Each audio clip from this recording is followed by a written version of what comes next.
자, 안녕하세요. 위생사에서 법규하고 공중보건을 담당하고 있는 김영입니다. 자, 오늘은 첫날이기 때문에 수업 들어가기 전에 혹시 작년에 어떤 것들이 나왔는지 유인물을 보시면 될 것 같아요. 그래서 한번 기출문제를 분석해 보시고 그 다음에 이제 우리 수업 어떻게 할 건지 전략을 좀 짜도록 하겠습니다. 자, 유인물을 좀 보시면요. 공중보건에 개념이 3문제가 나왔습니다. 이 중에서 가장 많이 나오는 게 역학 쪽이라고 생각하시면 돼요. 물론 그것보다도 보건행정이 높긴 하는데 역학, 감염병, 만성질환 솔직히 요 3개 같이 묶여 있거든요. 그러다 보면 문제가 도대체 몇 문제예요? 전부 다 합해서 15문제가 나옵니다. 그러니까 이쪽 부분에 대해서는 제가 시간적 투자를 좀 할 겁니다.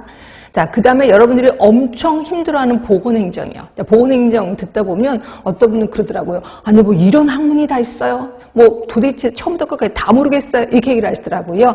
7문제나 나옵니다. 7문제나.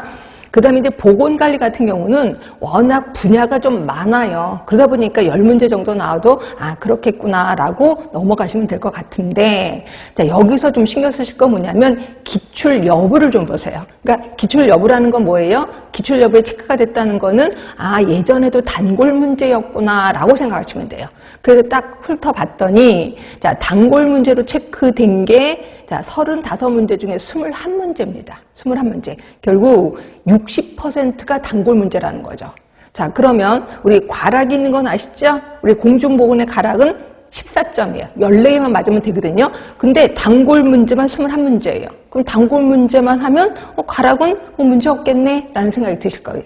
그렇죠? 그래서 항상 우리의 목표는 만점이 아니라는 것만 알고 계세요. 그럼 만점 아니면 뭐예요? 요 단골 문제만 맞으면 돼요. 그러면 우리 수월하게 넘어갈 거다. 이렇게 생각하시면 돼요.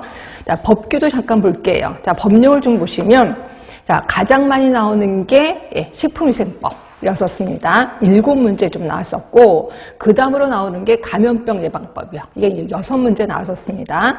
그 다음에 공중위생관리법, 먹는 물 관리법 5문제 나왔고요. 폐기물 관리법, 하수도법이 1문제 나옵니다. 저 솔직히 요거 1문제 그냥 포기할까 싶기도 합니다. 워낙 양은 엄청 많아요. 폐기물 관리법하고 하수도법이 엄청 많거든요. 근데 제가 하긴 할 겁니다. 하긴 하는데 1문제씩 나오니까 아 그냥 포기해야 되겠다라는 생각도 들긴 합니다. 그렇죠? 근데 여기서도 과거 기출 여부를 좀 훑어보시면 한번 세보면 25문제 중에서 17문제예요. 17문제가 완벽하게 단골입니다. 그러면 이게 퍼센트로 따지면 68%입니다. 그럼 과락의 기준은 10점만 맞으면 되거든요. 10점? 그런데 68% 17문제가 단골이니까 이것만 맞아도 합격에는 별 이상이 없겠다라고 생각하시면 됩니다. 그렇죠? 그러니까 결국 정리합니다. 자, 우리가 만점 맞는 게 목표는 아니에요. 그럼 어떻게 해? 우리 요것만 맞읍시다. 단골 문제만 맞을게요. 그래서 이것저것 다 합해서 2개 합해서 60%만 맞으면 우리는 괜찮을 것 같아요. 그러니까 결국 포기할 건 포기하자는 거죠. 자, 그리고 포기할 건 포기하되 하나 양보할 수 없는 거. 단골 문제는 무조건 맞아줘야 된다는 거예요. 결국 암기력에 힘을 쓸 수밖에 없겠다라고 생각하시면 돼요. 그래서 저는 수업 시간 내내 암기 쪽에 포커스를 줄 겁니다. 자, 그래서 첫 번째 제가 제 수업 루틴이라고 할까요? 제일 처음에는 전체적인 거를 설명을 할 겁니다. 자, 전체적인 걸 설명할 때 이걸 보고 책에다 줄치시진 않으셔도 돼요. 그냥 전체적인 거를 설명할 때는 귀만 열어 놓으시면 돼. 그래서 아 이런 게 있었구나 이런 게 있었구나 라고 귀만 열어 놓으시면 돼. 그리고 전체적인 설명이 끝나고 나면 두 번째는 그 내용을 책에다 줄을 칠 겁니다. 책에 줄.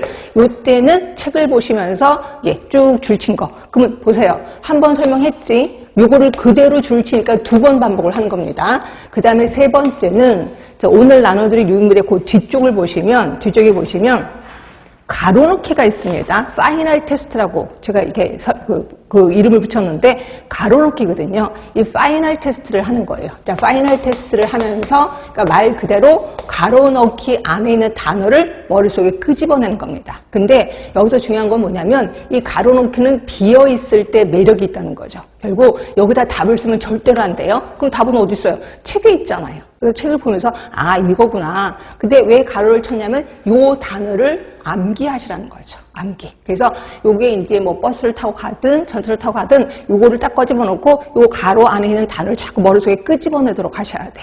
결국 같은 내용을 3번 반복을 하게 됩니다.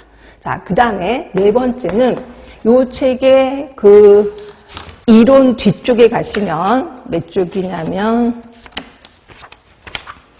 자, 30쪽을 보세요. 30쪽에 보시면 문제가 나올 겁니다. 자, 문제인데 이 중에서 기출 유사 문제가 나올 겁니다. 이 중에서 기출 문제만을 또 다시 풀어볼 겁니다. 결국 4번째는 기출 문제를 한번 풀어볼 거예요. 자, 그러면